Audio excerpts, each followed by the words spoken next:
के 2 बज रहे थे। अंजलि गहरी नींद में सो रही थी। कमरे में अंधेरा था। उसके बेड के ठीक सामने देव खड़ा उसे गुस्से में देख रहा था। देव के हाथ में एक तकिया था जिसे लेकर वो अंजलि की तरफ बढ़ रहा था। उसे पीछे से वृंदा की आवाज सुनाई देती है, मार दो इसे, जैसे कुछ देर पहले तुमने उस आदमी को मारा था। हाँ, आज इसे मैं जिंदा नहीं छोड़ूंगा। इसने मुझे धोखा दिया है।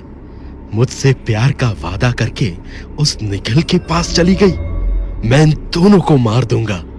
नहीं, अभी निखिल को मारने का वक्त नहीं आया है। फिलहाल तुम्हें इस लड़की को खत्म करना होगा। यही है जो बार बार हम दोनों के बीच आ जाती है। हाँ, इसने हमेशा मेरे साथ गलत किया है। इसीलिए तो कह रही हूँ, मार दो इसे। हाँ, आज ये जिंदा नहीं बचेगी। देव की आवाज सुन के अंजलि की नींद खुल जाती है और अंधेरे कमरे में अपने सामने किसी को देखकर डर जाती है और जोर से चीख पड़ती है। देव फौरन अंजलि के पास जाकर उसके मुंह पर अपना हाथ रख देता है। अंजलि, चीखो मत। ये मैं हूं, देव। तुम इस वक्त यहाँ क्या कर रहे हो? मैं तुमसे मिलने आया था। इस वक्त? हाँ, मुझे तुमसे कुछ जरूरी बात करनी थी। मुझसे? अरे ऐसी क्या जरूरी बात करनी थी कि तुम कल सुबह तक का इंतजार नहीं कर सकते थे? अंजलि, मैं तुमसे एक सवाल करना चाहता हूँ। क्या तुम सच में निखिल से प्यार करती हो? देव का सवाल सुनकर अंजलि सोच में पड़ जाती है। तुम क्या सोच रही हो? मैंने तुमसे कुछ पूछा है। हाँ, मैं उससे प्यार करती हूँ। फिर वो क्या था जो तुम मुझसे करती थी? देव, निखिल ने मेरा तब साथ दिया था जब तुमने मुझ पर भरोसा नहीं किया। क्या सिर्फ यही वजह थी कि तुमने उसके लिए मुझे छोड़ दिया? देव का सवाल सुनकर अंजलि फिर से सोच में पड़ जाती है। तभी देव को वृंदा की आवाज सुनाई देती है जिसे सिर्फ वही सुन सकता था। ये तुम क्या कर रहे हो? तुम्हें उस लड़की को मारना है। मार दो उसे।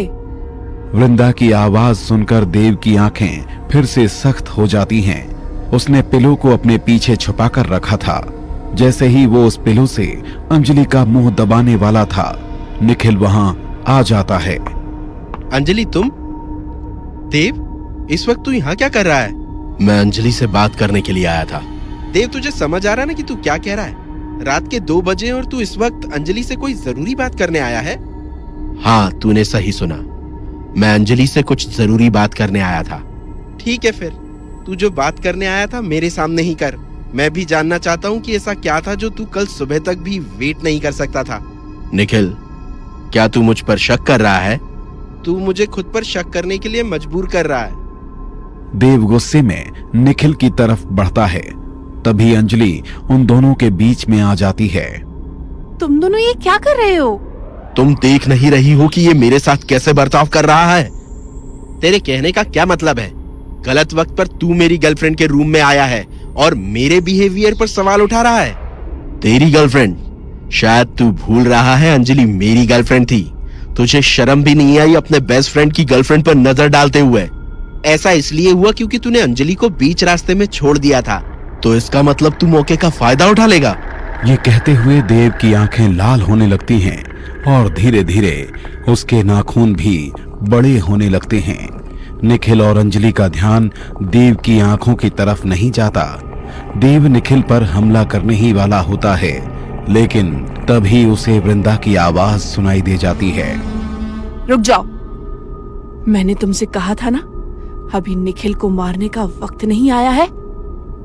ये सुनकर देव अपने हाथ रोक लेता है। वो अपने मन में वृंदा से कहता है, आज मैं इन दोनों को मार डालूंगा। दोनों ने ही मुझे धोखा दिया है।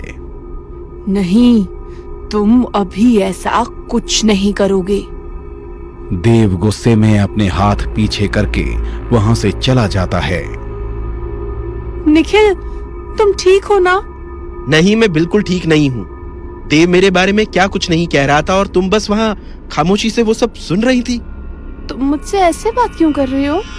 तुमने देखा नहीं, देव कुछ परेशान लग रहा था। और वैसे भी कल से मुझे ऐसा लग रहा है जैसे देव किसी मुसीबत में है। अगर तुम्हें देव की इतनी फिक्र है तो तुम उसी के पास जाओ। निखिल, ये तुम?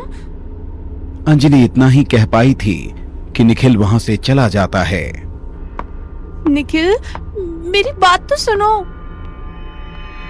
ओह गॉड, इन दोनों को क्या हो गया है? कल तक तो सब कुछ ठीक चल रहा था। हमें मिलकर वृंदा और मंदाकिनी को खत्म करना है, और ये दोनों आपस में ही लड़ रहे हैं। तुम लोग मुझे क्या खत्म करोगे? मैं तुम सबको बर्बाद कर दूंगी, लेकिन सबसे पहले उस बाबा की बारी है। बाबा उस कमरे में अपनी साधना कर रहा था जहां वो अक्सर वृंदा और मंदाकिनी के साथ किया करता था। बाबा के साथ क्षमा भी वहां थी। कुछ देर तक अपनी पूजा करने के बाद बाबा एक झटके से अपनी आंखें खोल लेता है। क्या हुआ बाबा? आप परेशान लग रहे हैं। सब ठीक तो है ना? नहीं, कुछ तो है जो ठीक नहीं हो रहा। आज पूजा करते हुए बार बार मुझे ऐसा लग रहा था जैसे देवराज किसी मुसीबत में है। लेकिन बाबा, देवराज की मौत तो सालों पहले हो चुकी है। मुझे इसी बात का डर है। देवराज की मौत हो चुकी है, इसका मतलब देव खतरे में है। क्या? लेकिन ऐसा कैसे हो सकता है? यहाँ तो सब कुछ वैसा ही हो रहा है ना, जैसा हमने सोचा था। बिल्कुल, लेकिन मुझे ऐसा लग रहा है जैसे कुछ ऐसा है जो हम नहीं देख पा रहे हैं। तुम जाओ यहाँ से, वो यहीं आ रही है। कौन बाबा? वृंदा यहीं आ रही है। अगर उसने तुम्हें यहाँ देख लिया तो हमारी पूरी मेहनत बर्बाद हो जाएगी। क्षमा फौरन वहां से गायब हो जाती है और अगले ही पल वृंदा वहां पहुंच जाती है। वृंदा बाबा को ये नहीं बताना चाहती थी कि वो सच जान चुकी है। वृंदा, तुम इस समय यहाँ क्या कर रही हो? क्या हुआ बाबा? लगता है तुम मेरे यहाँ आने से खुश नहीं हो। ऐसी बात नहीं है, मैं बस चौंक गया था। वैसे मैं एक जरूरी काम से यहाँ आई हूँ। कैसा काम? मैंने सोचा है कि आज रात मैं अंजलि को खत्म कर दूंगी। क्या हुआ? तुम्हारे चेहरे का रंग क्यों उड़ गया? क्या तुम नहीं चाहते कि वो लड़की मर जाए? ऐसी बात नहीं है, मैं बस चौंक गया था। तुम तो देवराज को वापस लाना चाहती थी ना, फिर अचानक से ये सब क्यों? मुझे लगता है कि देवराज को वापस लाने से पहले अंजलि को मारना जरूरी है। जब तक वो जिंदा रहेगी, हमारे रास्ते में आती रहेगी। तो तुम मुझसे क्या चाहती हो? मैं चाहती हूँ तुम उस पर मारण क्रिया करो। ये तुम क्या कह रही हो? तुम्हें देखकर ऐसा क्यों लग रहा है कि तुम जानती हो कि मैं किसी पर मरण क्रिया नहीं करता। तुम्हारी तरह मैं कोई कातिल नहीं हूँ। मैं जानती हूँ, लेकिन इस बार तुम्हें ऐसा करना ही होगा। बाबा गुस्से में अपनी जगह से उठ जाता है। तुम कितनी भी कोशिश कर लो, मुझे किसी चीज के लिए मजबूर नहीं कर सकती हो। मुझे लगता है एक बार तुम्हें अपनी आंखें बंद करके देखनी चाहिए। तुम ये क्या बकवास कर रही हो? ये तो तुम्हें अपनी आंखें बंद करके ही पता चलेगा। बाबा अपनी आंखें बंद कर लेता है। आंखें बंद करते ही उसके चेहरे पर परेशानी की लकीरें आ जाती हैं और अगले ही पल वो अपनी आंखें खोल लेता है। तुम मेरे साथ ऐसा नहीं कर सकती।